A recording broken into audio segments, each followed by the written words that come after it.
ಕರುನಾಡಿನ ಹೂದೋಟದಲ್ಲಿ ಅರಳಿದ ರಾಜಪುಷ್ಪ.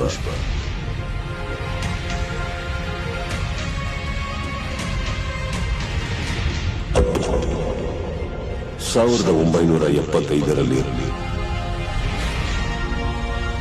ರಾಜನ ಮಗನಾಗಿ ಹುಟ್ಟಿದ್ರು. ಸಾಮಾನ್ಯರ ಜೊತೆಯಾಗಿ ಬೆಳೆದರು. ಪುಟ್ಟ ವಯಸ್ಸಲ್ಲೇ ಬೆಟ್ಟದ ಹೂವಾಗಿ ರಾಷ್ಟ್ರ ಪ್ರಶಸ್ತಿ ಕೂಡ ಪಡ್ಕೊಂಡ್ರು. ಅಪ್ಪನ ತೇಜಸ್ಸನ್ನ ಅಭಿನಯದಲ್ಲಿ ತಂದರು. ಅಪ್ಪನ ವರ್ಚಸ್ಸನ್ನ ಅವರ ನಗುವಿನಲ್ಲಿ ತುಂಬಿಕೊಂಡರು. ಅಪ್ಪು ಅವ್ರು ಬಂದಿದ್ದಾರೆ. ಯಾರ ಅಪ್ಪು? ಅಶ್ವಿನಿ ಅನ್ನೋ ಅನುಬಂಧದ ಜೊತೆ ಅಜರಾಮರಾದರು. ಅವರು ಮುಟ್ಟಿದ್ದೆಲ್ಲ ಹಿಟ್ಸ್, ಕೊಟ್ಟಿದ್ದೆಲ್ಲ ಬ್ಲಾಕ್ ಬಸ್ಟರ್ಸ್.